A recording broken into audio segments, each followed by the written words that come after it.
Thank you very much for the introduction. There are some handouts which you can pick up later.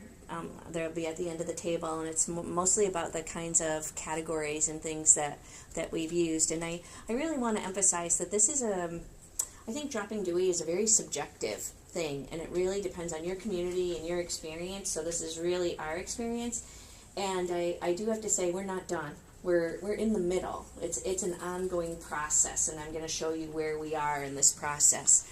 So I'm going to give you a little bit of an introduction about me, about my library, and then some reasons why we are choosing to move away from Dewey. And then how are we actually doing this? And on the drive down here, I was thinking, oh my God, I can't believe we started 3 different things at once. We're working on nonfiction and fiction. We decided to genre sort more than we already were, and the children's librarian started a picture book project this summer. So it's a little bit all over the place. You'll get a glimpse of all of those, and then a little bit of, what are we learning from this, and how could this help you in what you might want to try and do. Please ask questions, because it's really a give and take. I'm happy to try. I don't have a lot of answers, but I could share what our experience has been. So Seymour Library is this beautiful building, which I'm going to talk about. I need to talk a little bit about our community. I threw up some statistics here so you could see a little bit how it compares to your libraries. I think the important thing to realize for our project is that 30 part-time employees and the full-time equivalent of 4 librarians. I'm the only full-time person in our library, so when we're doing a project, it's on top of what we're already doing. So the children's librarian works about 25 hours a week.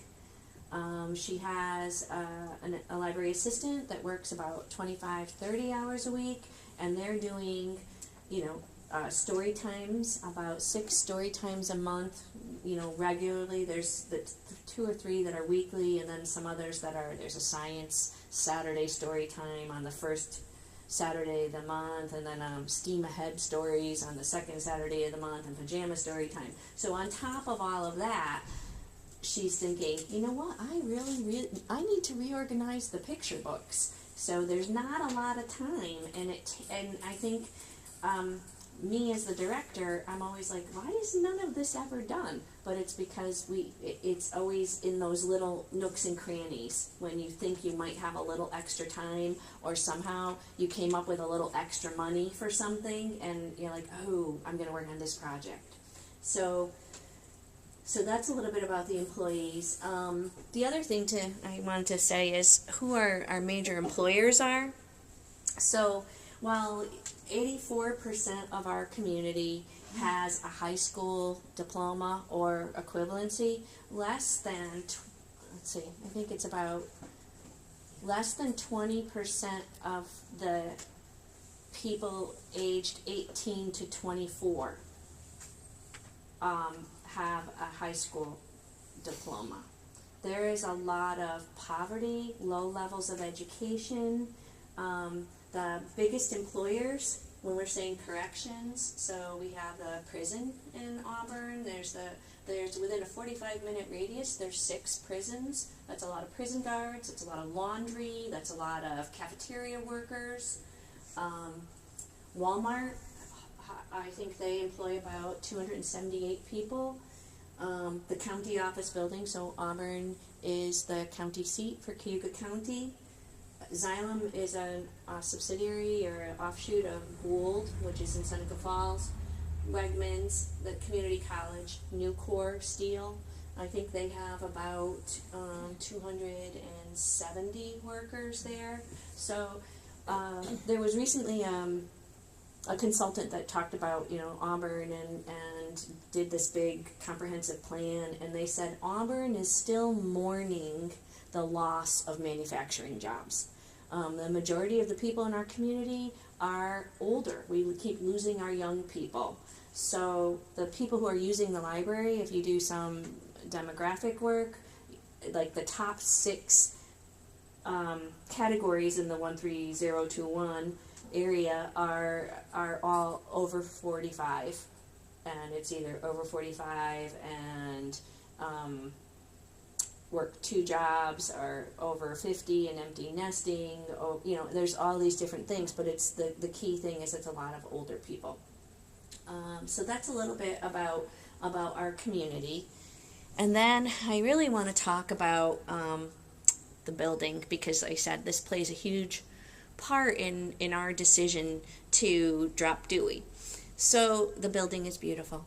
It's on the National Historic Register. It was built in 1903 by the same architects that built the that designed the New York Public Library. They practiced on us first, and then they went down to New York City. So if you've ever seen the pictures of the Rose Reading Room, or you've heard about the New York Public Library where they have those gorgeous metal stacks that go from the basement all the way up, we have that. And you can't really move them, right? Because they go through the floor. So I'm stuck with the building the way it is. Beautiful, but lots of little rooms, and I have some pictures to show you. So that's the East Reading Room, and that's the biggest room. And you're looking at the right. If the camera went a little bit to the left, there's a big fireplace, and then there's more bookcases that wrap around. When you first walk into the building, you're walking in to an addition that was put on in 1994 to make the library be accessible. You walk a little bit past the circulation desk, and this room is on your left.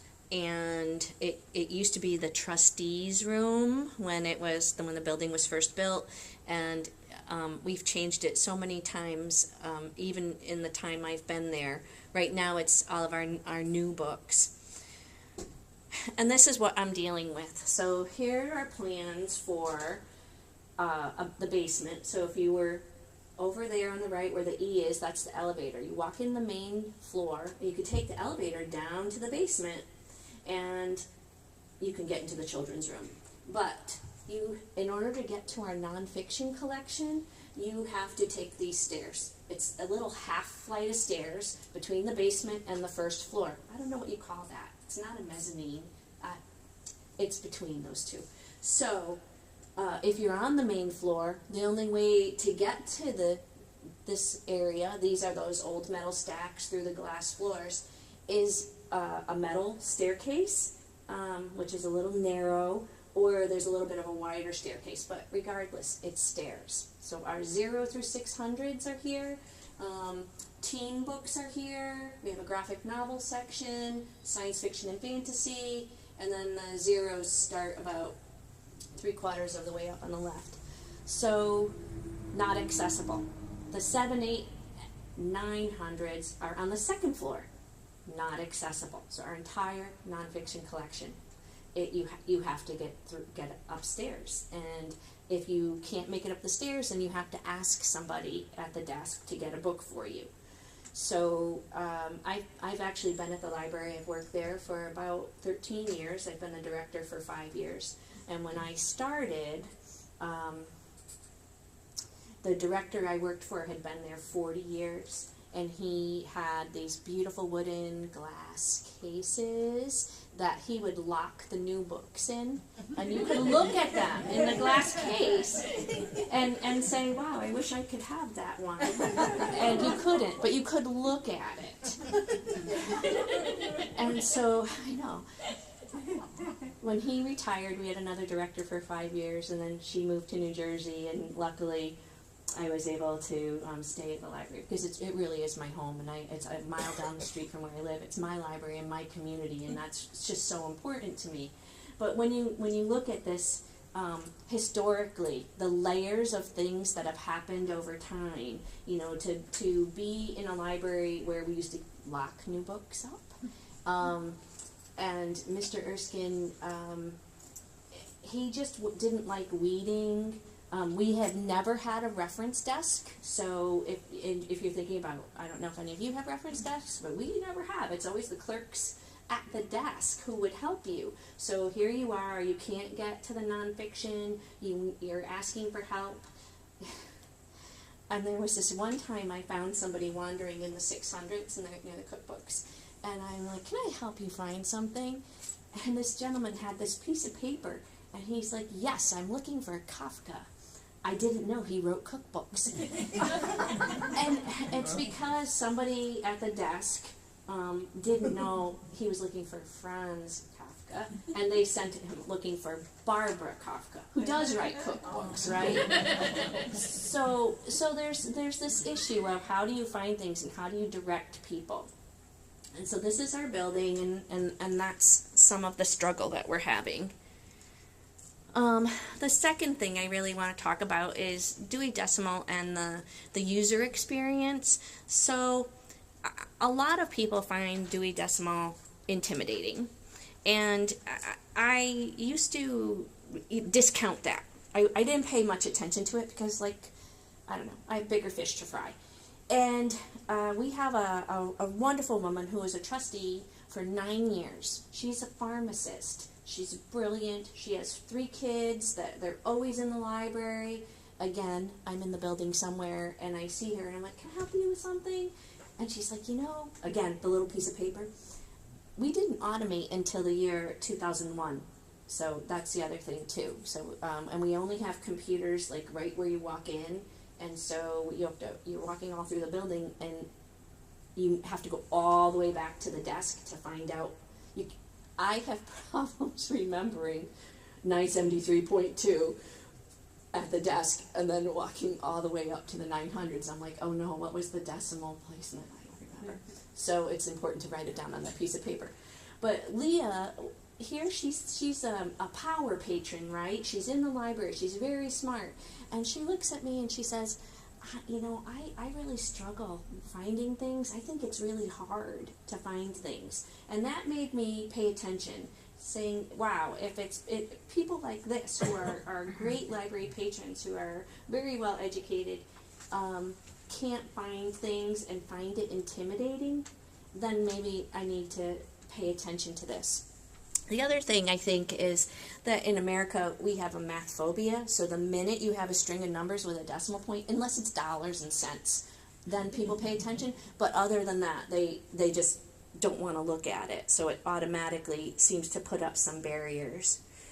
And then the Dewey Categories. So when Melville Dewey created this was a great, wonderful way to organize knowledge. It really worked because before this, we had accession numbers, which it's really challenging because when I started at the library, we kept our audiobooks in accession number order. And so we had these notebooks, 1 through 1,282. And you had the little piece of paper. We had little golf pencils and clips with scrap paper, and you'd go right down, you wanted audiobook number 1282, and go to the desk and ask for 1282. And that could be Stephen King or James Patterson or whatever you're trying to read. But it's just accession number order. It's not relevant in context, right?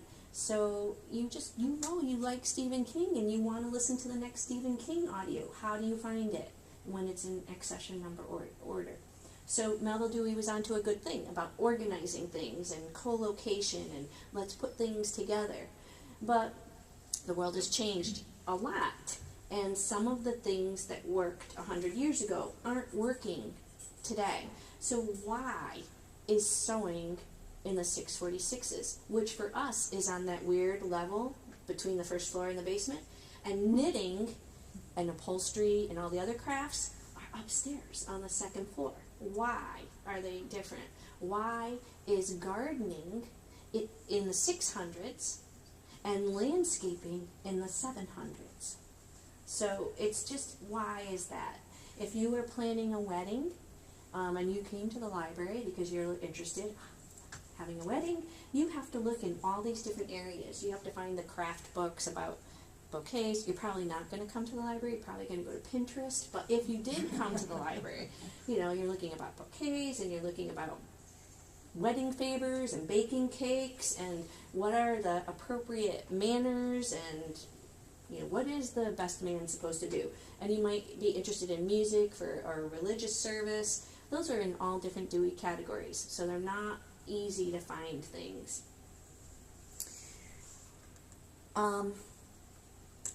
And we live in a Google world. So when I say that, just think for a minute about how many times you're out and you're at dinner, you're at a restaurant, you're in the car, and somebody says, what is the population of whatever? You're not going to an encyclopedia, you're not calling a reference line, you're checking your phone, and you're just typing. You don't even type it into Google. You say, hello, Google, and right? What is the population? Who was in that movie? So I think that how people are looking for information has just changed really dramatically. And when I was talking to our assistant director about this talk, she reminded me when our library was built, when Dewey Decimal System was being used, our library was a closed stack library. So the Dewey Decimal System was never meant for the public to be able to find things. You came up to the desk to a gatekeeper who found things for you. So this is a huge shift in our society. And I had to throw this picture in for the Google world because these are my boys. And I don't see people like this in my library very often. And it was really hard to drag them into the library. And the reason that I dragged them into the library is because when they were living at home, I owed a lot of fines to the local video store. I owed a lot of money. And I was really tired of paying those fines. I'm like, guys, we have DVDs. Let's come to the library. And so I dragged them there. And we kept all of our DVDs in alphabetical order by title, because that's what libraries do, right? We're really good at that alphabetical thing. Alphabetical by title, alphabetical by author, but the DVDs were there, and they're wandering around, and they're looking for, and they're like, well, do you have this? And I have to run all the way back to that desk, to the computer, to find out if we have the Born Identity. It's checked out. And then I have to go back and say, no, it's checked out. And so it was a matter of, it took about 20 minutes, and then they just looked at me and they're like, Mom, this is really lame. You can't find anything, and even what you have is chick flicks from the 80s. So that made me realize that this is not how people are searching for information, and a lot of our really popular DVDs had been stolen.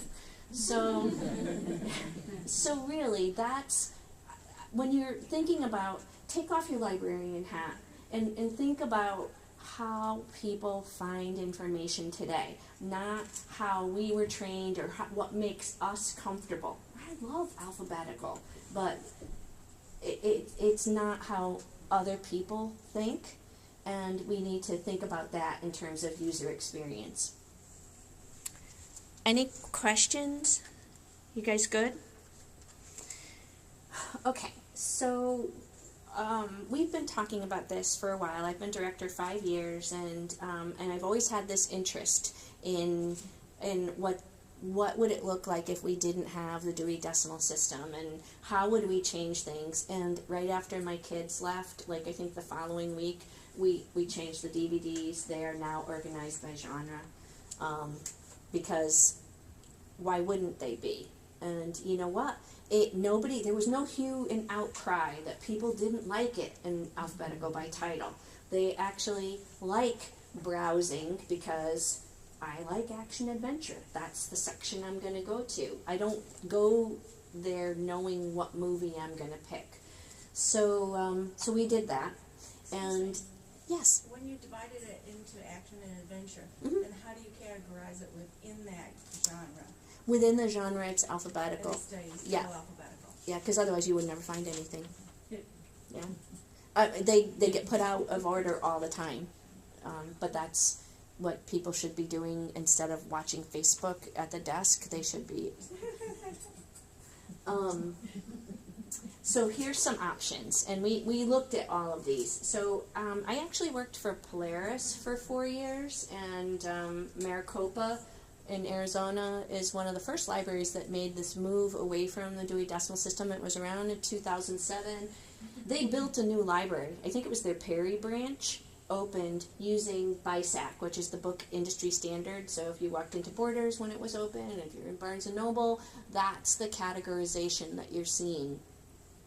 And when I worked at Polaris, I was tangentially involved with the opening of the Perry branch, and some of the work they did with cataloging. So I was exposed to that at that time.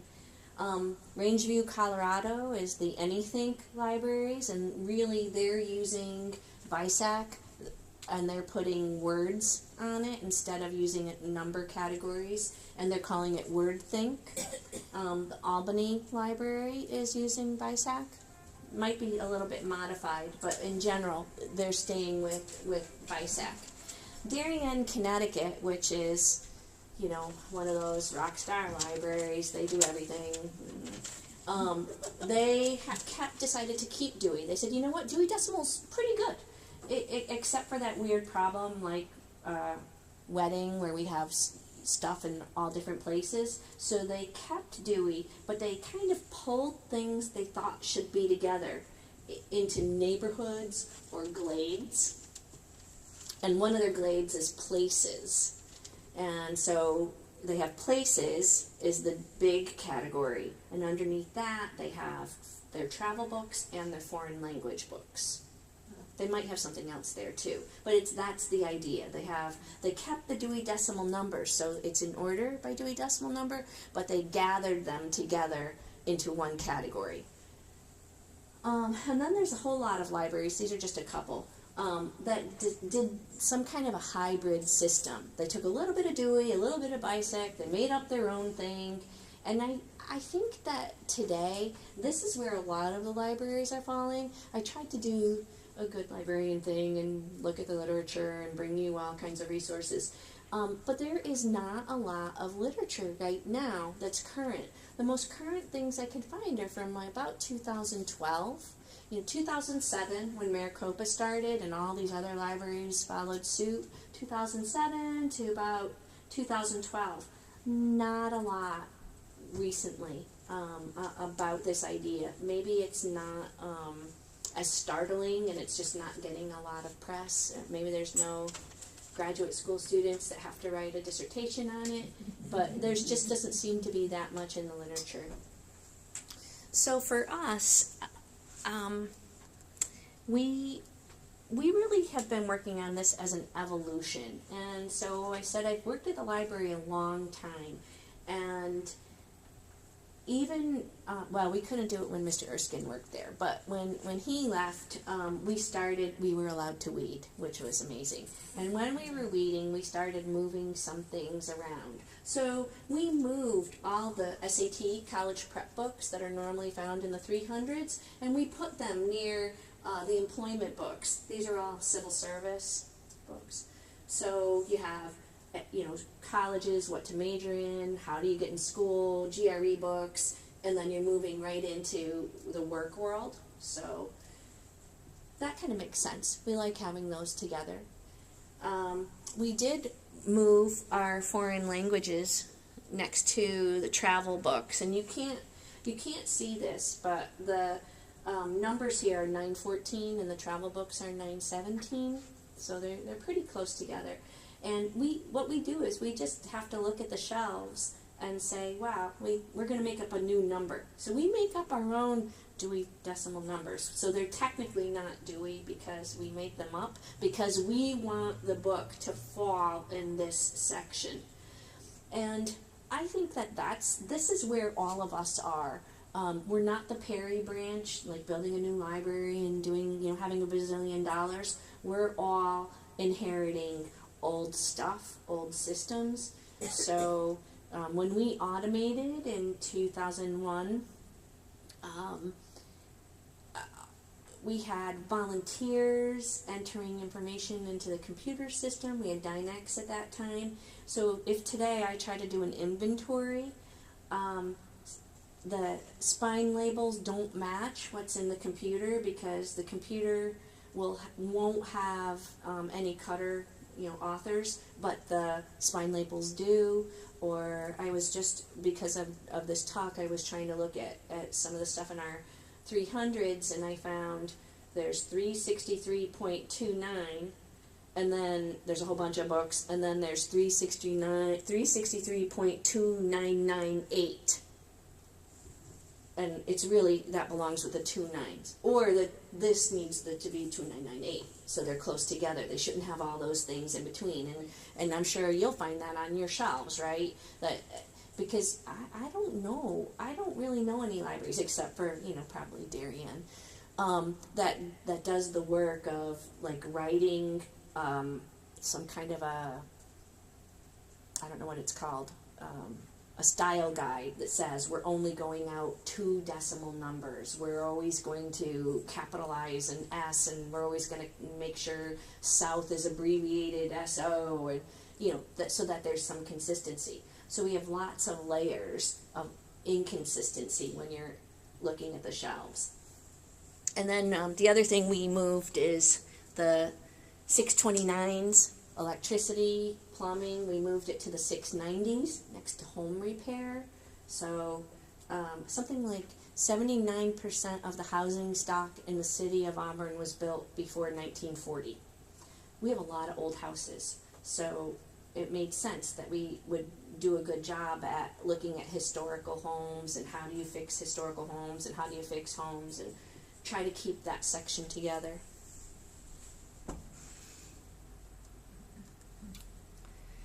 So so we had this evolution going on that we're constantly tweaking our Dewey Decimal numbers and making up numbers so that books fall where we want them to.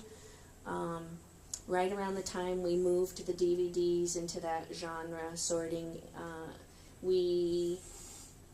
our biographies were on the 2nd floor because biographies are nonfiction.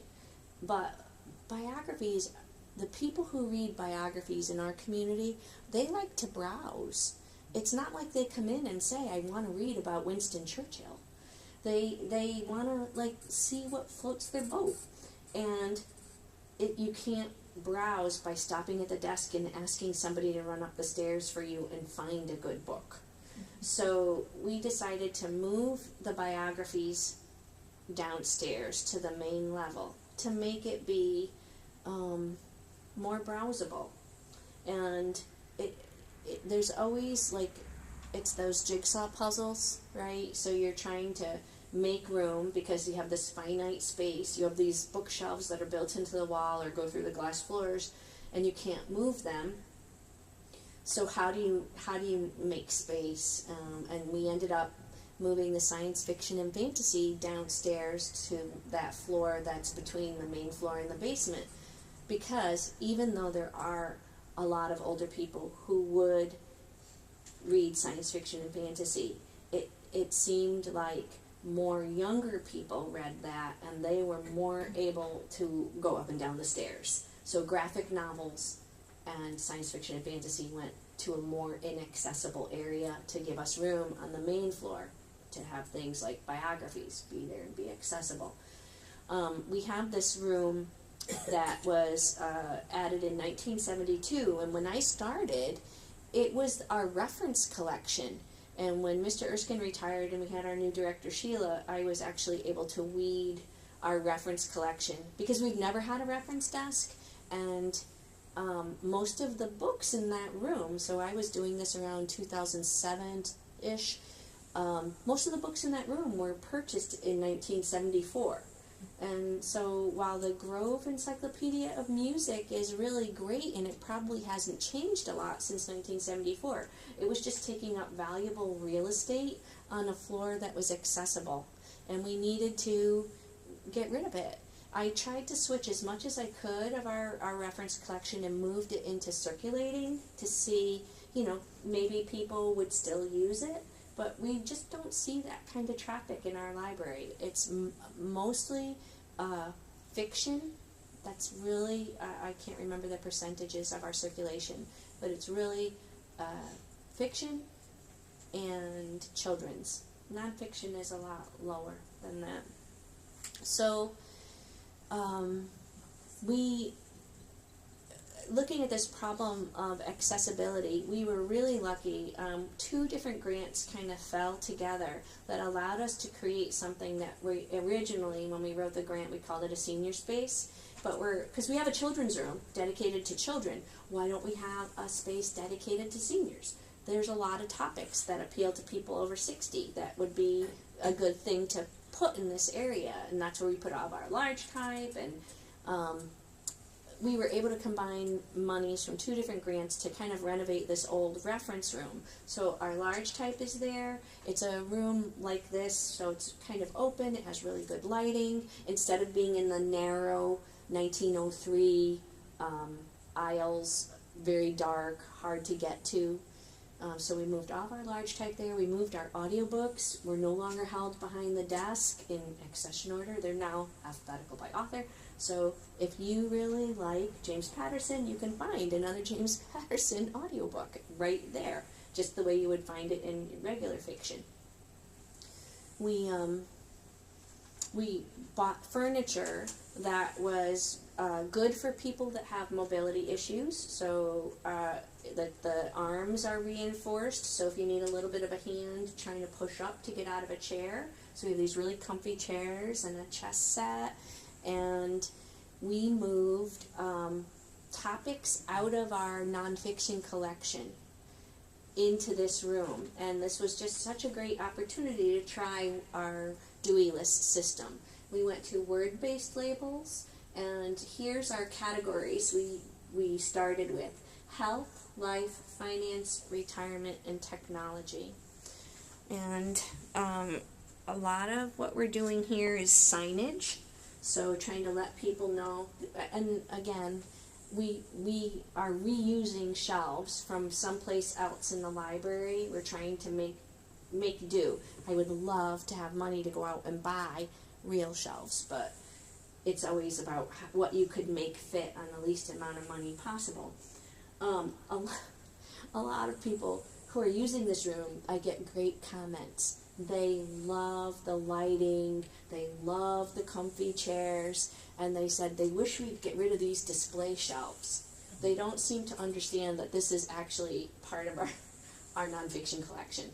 But it was our attempt to bring topics that might appeal to people who don't have as good mobility, that would normally not be able to find these items. They're on the main floor, and we have more work to do. I still have to go through the 600s, a lot of health books. There's still, I think, some things in the relationships section, divorce after 60, that kind of thing, could probably go up here. So we have more tweaking to do, but this was a really good start. It allowed us to work it out, to get feedback from our patrons, to get feedback from our staff. And that's one of the things I think that I'm finding through this whole process is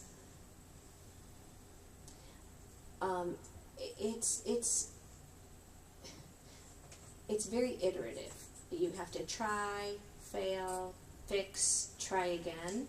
And when I first started as director, I'd already worked there for 6 years. And the assistant director, she used to be the children's librarian, and we worked very closely together. I used to be the manager of adult services, and she said, "We're doing too much. We have to. There's too much change." And it felt like everybody on staff had this change fatigue, right? There's too much going on. But what I've come to realize is change is the new normal. We're never going to get to this plateau where we could say, oh, we're done. There's always another project that's not finished, or there's another piece, or we're going to tweak it a little more. When we moved all of our new books into that browsing room, we just I said, let's just do it. Let's move it, because we needed these shelves, because the money was coming in, and then you have to do your report to the grant funder to say, yes, you did what you said you were going to do, and I needed the shelves, so let's just move all of this stuff. And one of the first comments was, people complained that when we put books on the top shelf, it's too tall. So I'm like, okay, well, we learned, and let's readjust, and we won't use the top shelf, just bring it down. But if we waited until we had all the answers and we knew definitively, would we have known that that shelf was too high without trying it? So a big part of this has been just trying things. When the public returns the materials to your book drop or wherever you bring things back, how does your staff know which room, which area? Now that they're not in numerical sequential order, how do they know where they go? So for the second chapter room, I have a better picture next, but we labeled it SC for second chapter. All of the labels are a pale blue, so it would stick out a little bit more. It's a little bit bigger here. So it's second chapter. The main category is life. Within that category of life, there's a subcategory of aging, and then it's the author's last name, alphabetical by author. So you would hope that enough people would actually, who work at the library, not patrons, people who work at the library, would actually pay attention to this spine label and put things in the right place. But we're still wrestling with that. But you know what? They used to not put other books in the right place either, so it's not news. So we're trying to do a lot of color coding for staff more than for our patrons. For our patrons, we're trying to do a lot with signage. When we talk about the picture books, we can talk about that a little bit more. But that's one of the things you have to think about, is how is the staff going to know where things are. So when I started at the library, new books stayed on the new book shelf for 12 months. That's after they came out of the locked case. And they had these little blue dots, like the blue sticky dots. And then after 12 months, like you'd have to, and somebody handwrites the date on the inside label, and somebody would have to peel off the dot and cross off the date and write RF for regular fiction, so that the pages would know that this book now goes into regular fiction, not new fiction. So today, I don't remember when we did away with the blue dots, but we did away with it a long time ago, like maybe our second chapter room. Thanks, guys. Was there anything I could have done to fix that? It was just magic. Okay. IT magic. Magic. It's on the fixed screen now, though. I don't know how to adjust that. He'll fix that. So, to get to your point a little bit about how do we do this, I think we have to really look at this idea of what is a category, and then what are our subcategories going to be, and those are the discussions we're having now. As a result of our construction project, where we had this ginormous room. It was a storage room on the basement level across from the picture book room in the children's area, and it was filled with stacks, and it had 3 desks. One of them was mine in this ginormous storage room. And I said, this is accessible by the elevator. Why are we using it for storage? Let's move it to the second floor. So we moved staff space to the second floor, and we moved our local history collection downstairs, and we're calling it our History Discovery Center, and I'll show you some pictures in a minute. And I'm saying that, well, staff could get up the stairs. My assistant director broke her foot. She's on crutches. She can't get to her new office right now. Just saying, you're always thinking you're ahead of the game when you're not. So because the history collection is now down at the basement level, the historian says, you know, all of those reference books that were outside of my space, and all these history books, I really want them near me down in the basement. So we spent the last year with this project, and we swapped. We put staff upstairs, and we put the history down there, and now she wants to move the 0 through 600s, which are in that weird between the basement level, up to the second floor, and move the 900s, except not travel, downstairs. And so we're going to do this. And we're doing this at the end of January. January is our slowest month. There's low door counts on January and February. And I'm going to have to close the library because this is going to be an enormous task. And I'm going to, so we're trying to develop that timeline right now. And loosely, I could say, we're moving history downstairs. But what does that mean? And these are the discussions that we're having right now. What is history? And what are we going to include? And what's it going to look like? And trying to come up with a description of the category and the subcategories. So, and what are the Dewey ranges? So if we're gonna put, well, I use this fine label on the right. I just picked that idea of places, that glade for Darien.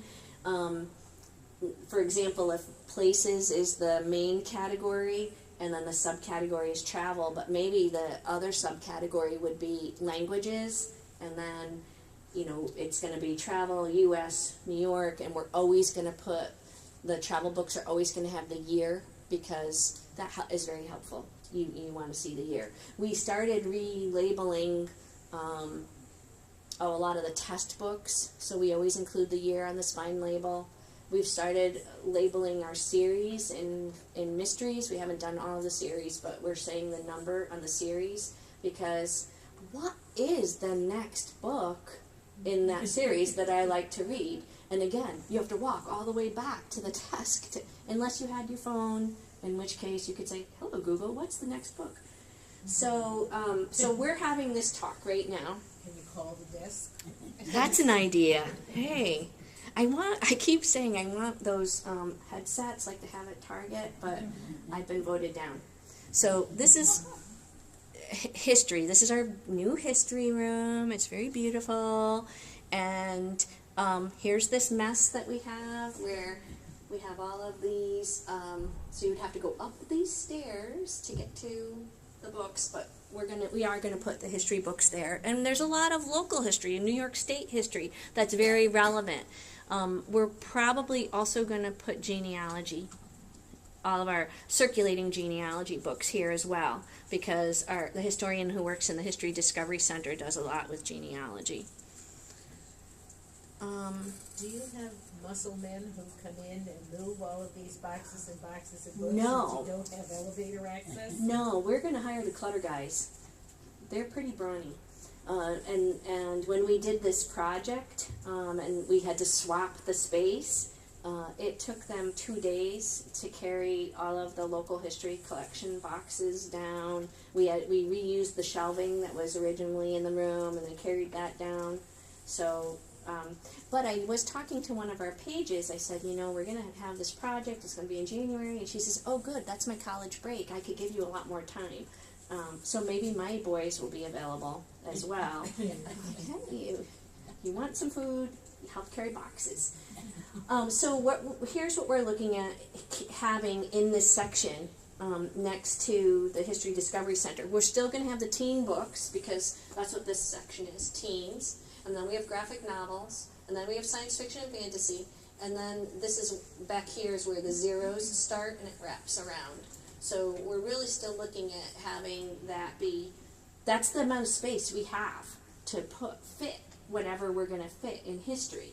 So we're looking at the 900s, except not travel, warfare, which you might pull out of the 300s, sometimes out of the 600s, like if you're looking at submarines or something, it might be in the applied sciences. Politics, again, back to the 300s, which are a mishmash. Social issues. So if you're looking at the history of a movement or a movement in social issues, it might fit better in this category. I don't know whether history is really going to be the name of this category. We're still working it out. And then we're looking at also including disasters here. So the Gulf oil spill, the first one. Hurricane Katrina, you know, those kinds of things. There's been a lot written about them. So that might make sense. And in the handouts, I provided the Frankfurt Public Library.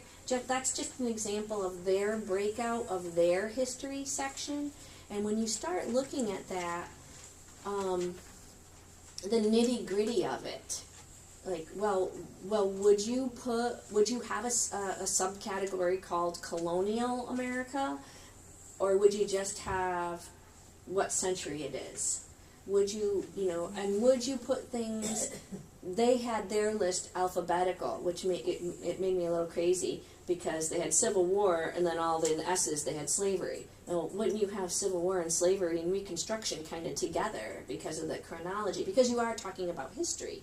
So what would that look like? What does it look like for our collection? When I try to match books, what I think Dewey Decimal ranges they have versus the Dewey Decimal ranges, we have, does it fit? So again, because we aren't we're a popular fiction library. So this is really what we're looking at in terms of the next phase, is moving downstairs and moving our history books, and then we're looking at regrouping once all of those other books, the zeros through the 800s, are going to be on that second floor. Then we're going to start doing little sections, that we can pull them together and say, we've already done that with education and careers, right? And so then it would just be a matter of having the labels be what we want them to be, if we want to do away with the number label and change it to a word-based system. The only thing that won't be upstairs is people. That's biographies, and that is going to stay on the main floor. So in biographies, we have biographies, autobiographies, memoirs. We really don't differentiate between that, right? But in the 800s, we have all those humorous essays. So we have Chelsea Handler. Why is she in the 800s? Why is she not in the memoirs, right? And in the 600s, there's that book, Pete the Dishwasher, in the cookbooks. Why is that there? And James Herriot is with the animal books, right? So would those now go at the end of biographies and have a section called humor? We're still trying to work that out, but I think that that's what we're going to do, is we'll be pulling stuff out of the 800s and a little bit out of the other areas. I just had to I was helping somebody in poetry, and she couldn't remember the name of the book. She just knew it was love poetry, and it had a red cover. And yeah, and I found a love poetry with a red cover, but she said that wasn't it. And so she wanted something short, and she gave this other description, and I said, there's this really cool book called Making Toast by Roger Rosenblatt. It's not love poetry, but I think it's a beautiful book, and you might really like it. It was in the 364s, or 360s, or 362s, so I had to go second floor, all the way down, all the way up, to find that. And I'm hoping that we would be able to put those kind of essays that are about somebody's life at the end of people. So, yeah. Do you have someone who does subject searches, or are you pulling a book off the shelf and deciding which category goes in and then the next book? I mean, how do you break it down? What about the ones that may fit several? Do you have debates? Somebody has to make that call. Yeah. So it's kind of a group decision. I have the two librarians that are the selectors for all the nonfiction collection, and they work together. And if you really have a question, we'd talk about it and say, wow. But you know what? You have to handle every book, because you just don't know without touching it, and you don't know if you're not looking in context.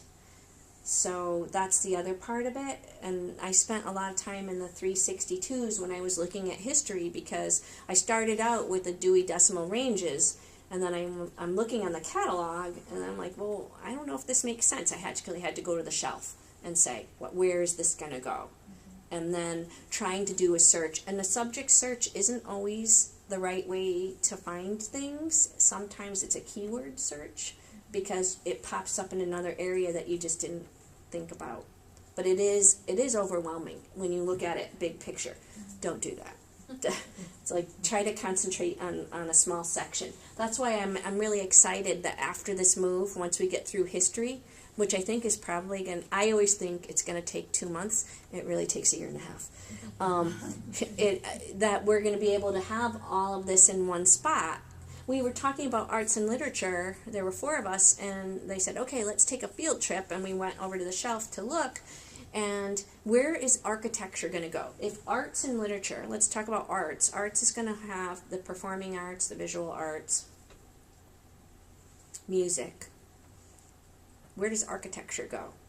So we're looking at the 700s and saying architecture design, like how to build a cathedral, that's probably architecture, the art.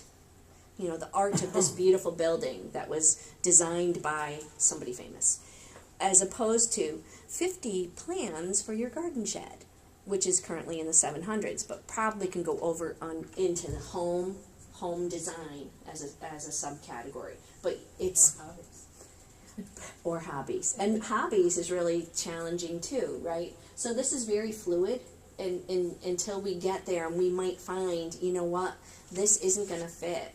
Some libraries that have worked on this, what they've done is they say you're going to have this big category, and then you're going to create subcategories, and you're only going to have a subcategory if it has more than 15 books in a subcategory. Otherwise, you're not going to create a subcategory. It's just going to be a general. So it depends on how big your collection is. If you could do that, you know, some of our small libraries, you know, if they had more than 3 books, you know, so it's kind of a hit or miss. All right, so nonfiction. So I how much time do I have here? Okay, so we're gonna go fly fast here. We've always genre sorted. When I started at the library, we had mysteries, we have general fiction, we have science fiction and fantasy, westerns, and nurse romances. We did. We had nurse romances. And almost all the nurse romances have been weeded. And what was left was folded into the general fiction collection. And westerns have been interfiled into the general collection. So that leaves us with mysteries, science fiction, and A through Z. So we have that big East reading room, and the shelves go around, and it starts with A, and it goes around the room, and it ends at J. And then you have to walk around through this big old lobby and walk down the side, and then you start with the rest of the alphabet. And there's always somebody that will stop me and say, why don't you ever buy any authors that start with the letter S? I love Danielle Steele. I'm like, we actually do buy Danielle Steele. It's down here. So we struggle with this little rooms and how people find things. And so the librarian who buys all of our fiction has decided, after a lot of discussion, that we should have more genres, because we could maybe keep collections small so they won't cross rooms. The idea is to keep collections together, and that way all of your science fiction is together, and your A through Z general is together, and your romance is together. And also, browsing is really what people do, and so how can we provide a better experience for people finding their next great read? So we are going to, right now, mystery, when I took over buying mysteries before Lee did, I don't actually read mysteries. And let me tell you, the mystery readers were the most vocal about what terrible mysteries there were, because I wasn't buying the right ones. So I started a mystery book club to help me understand what it is they wanted to read, and I learned a lot. But I had to come up with a definition, and my definition for the mystery section was if there's a dead body. If there's a dead body, it goes there. But that makes it be a whodunit, right? And so in our general A through Z is all of the Dan Browns, all of the legal thrillers, Grisham. You know, there's a ton of mysteries that don't have dead bodies. So Lee is our librarian. She wants to expand mystery to call it crime fiction, and the 2 top selling genres across the United States, mystery and romance. So if you have a mystery section, you should have a romance section. and we decided to include inspirational. We were not going to do horror, but the staff overrode what we wanted, and we decided we are going to have historical fiction. So we're starting this whole genre sorting thing, and we're starting with a smaller section. So this is inspirational. Back to your idea, how are people supposed to know where to put things away?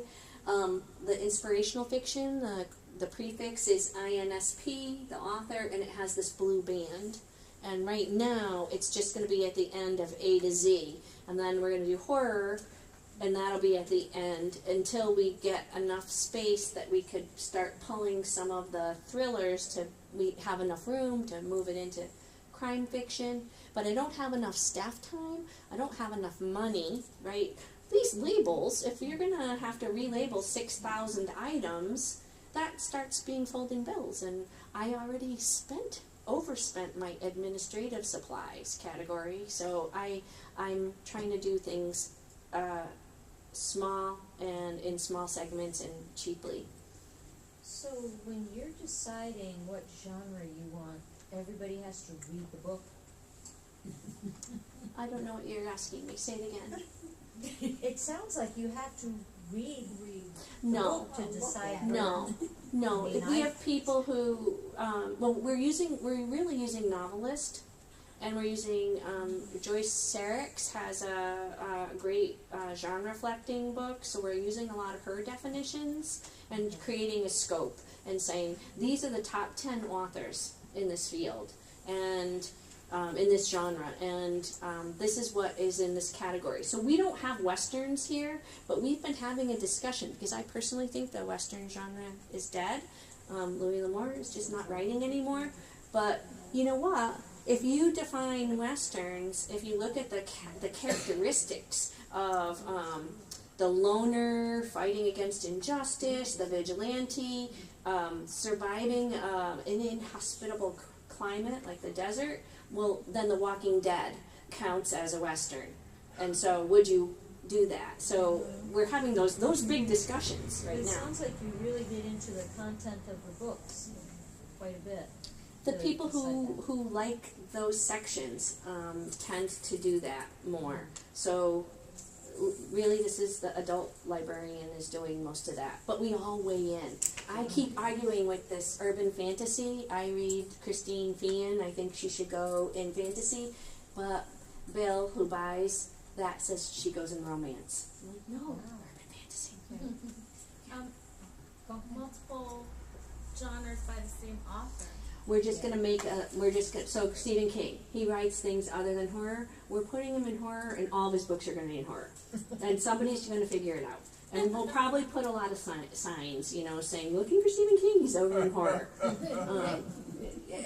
Sometimes you just have to draw a line and say, that's it. Really rich libraries, there are rich libraries, I don't know where they are, but wherever they are, they buy duplicate copies and they put some in horror and some, we're not doing that. So. Have you noticed an increase in your circulation since you've been doing this? Since we've always genre sorted, I haven't seen that. We're just beginning this part of introducing the new genres, so I haven't seen that. But before you guys go, I just want to show you our picture book, because I have seen a 15% increase in the circulation of picture books. So this is what our picture book collection looks like. If this picture on the right, you could see, again, we're stuck with the shelves that somebody built, 25 years ago, and it doesn't actually fit the books, and they're thin, so spine out, doesn't really help you, especially if you're 2 and can't read and you want to look at the pictures. So the children's librarian decided she was going to go with these word-based categories, and they're on the handout, so you have that. And she started, and this is what they look like now. And this was our maintenance guy built these little bins for us, and we've kind of in the middle of this project, and I need to find money for new shelves. We went as far as we could with the existing shelves. But that just looks so much better. It's easier to find things. So I think I looked at July and August of last year and July and August of this year. and that's where I saw the 15% increase. And I thought, that's really amazing, and I can't see what else I would attribute this to other than that we rearranged them and they're face out. Is the bottom shelf, does it slide out? Yeah. We had to make all of these are like a Velcro thing so we could move them, because maybe this in the end won't be trains. Maybe we're going to do a big weeding and I don't know, we'll only have 2 train books and cars and trucks will take up more. So that was something we learned along the way. The patrons loved this. We have not had any negative comments at all. We always had moms coming in and saying, where are the potty training books? So now we have that. You know, where are the ABC books? She's starting kindergarten. I need to teach her. This has just been marvelous. The only negative comments I have are from staff who say that nobody knows how to put these away. And I tried to, I did take a picture of the spine label. So I think it's pretty clear. E, I thought it should have been P or PB for picture book, but whatever, it's E. Learning in caps, the big thing, you're going to put it in the learning category. You're going to find the counting subcategory, alphabetical by author. I don't see what's so hard about that and why people would complain, but I think we just have a couple of complainers. So, but that's Did you interfile the easy nonfiction with this? Yes. Yeah. And we have a teeny teen nonfiction, so we ended up interfiling the teen YA nonfiction with adult fiction. It just made sense with our space. So that's actually worked with a lot of the low literacy levels that we have, because there was some stigma attached to some of the young or new adults that don't want to be seen in the children's room. So now they could be in the adult nonfiction, and there's always, a title that they is at their reading level. You still put a young adult sticker on it? Yeah. Okay, so lessons learned. It's an ongoing process. It really, truly is an organic process. Keep your eyes on the prize. I think it's so important to keep asking, why are you doing this? Why? And if you're doing it to help your users, to help patrons find things, just keeping that in mind, always coming back to that. Where would somebody find this? I really think somebody's going to find Christine Feehan in fantasy and science fiction. I don't think they're going to find it in romance, but I'll have that argument with Bill. Involving staff, right? So having a horror section, that really came from discussions with our staff. And when the library assistant who was helping us relabel everything for the inspirational fiction, she goes, why don't you put all the Chicken Soup for the Soul books here too? So you know what? That's what we're gonna do. We're gonna have inspirational. We're gonna have a separate nonfiction section at the end, because you can't call it inspirational fiction and then throw nonfiction into it. So either you have to label it clearly, so otherwise you have that James Frey book, right? Fiction or nonfiction. So we are going to have inspirational books. Max Lucavato, is that his name? Chicken Soup for the Soul. We'll have that with inspirational. And then at the end of crime fiction, we're going to put true crime. Eventually, we're not quite there yet. But if I really like reading crime fiction and serial killers, I might actually like Devil in the White City. It's again helping people find things. While I'm saying develop an overall plan or structure, I really think it helps to start with that, but then have that ability to tweak it as you go along. When you get thrown a curveball and you find out, you can't, you didn't get the grant for that particular thing, this room is going to change, something happens, but to start with some idea. We knew we wanted to change our Dewey Decimal system and use word-based and go to categories, and the impetus of moving the history section downstairs is really, that's kind of our overall plan. And I think as we get further into the project, we'll have those scope statements, which are always going to be edited, right? We're going to be tweaking it. I think it is helpful to develop a timeline because that's me. My husband gets very upset with me. He goes, "This is not going to take a weekend." Sure, we can, move that staircase and we'll be done.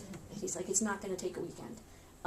So it helps me to talk to people who will be doing the work to say, that's just not reasonable. We have all this other stuff going on. We have summer reading program. We have this program. We don't have enough staff. It's going to take at least, 8 months to do this little thing. It really helps to weed the section first. Don't move things you don't have to do. And by weeding, you're getting to know that section pretty intimately. And you're thinking, wow, I just weeded this book on disco dancing, and it was published in 1978, and it's there on the shelf. Disco dancing, I know. So weed that section before you relabel it, and then communicate. Communication is I think the biggest piece of all, and it's not just with staff, but it's with your board members. It's with the Friends of the Library. I tell the Friends of the Library that they're the ambassadors of the library. So for one of the Friends meetings, make sure they get a tour of this new thing and why you're doing it, and they can spread the word and help be that ambassador. When partners, I'm talking about your school libraries or any other organizations that you work with. So it's not really helpful if you do away with the Dewey Decimal System and the school librarian is telling the kids to go to 796.7. So make sure other people that use your library or make recommendations know that you're doing that. And then, of course, getting the word out to patrons. We're doing this to help you have a better experience. So the bottom line is you have this beautiful historical building that doesn't really work as a library today. Right. And nobody wants to build a new library, so you have to make it work. Yes. Yeah, that's it. Very good. Sorry, I know you're out of, No, that's out of okay. time. I'm at a library system, and we have a couple of member libraries. One very small one that's our largest that are both thinking about getting away from Dewey in some way. I've seen similar presentations to yours from a Kansas library, I think it was, that just Topeka and Shawnee closed did all it. of their branches And- for like a couple weeks or something, for yeah. a long time to redo the whole thing. But your approach is a much more gradual, one step at a time approach. Is that what you would recommend for? I would love to be able to. I would love to be able to close and do it all at once, but I just don't think in my situation it's realistic, and I don't think it's realistic for any of the small libraries in my area. One last question from anyone? Please, my contact information is on the handouts. Don't hesitate to give me a call. Somebody that did not get a flyer to appeal? Dewey. So is your goal, your end goal, to do away with the numbers completely? Yes, that's my end And goal. go pretty much Word-based, yes. Yeah. Thank you all for coming. Thank you. Lisa.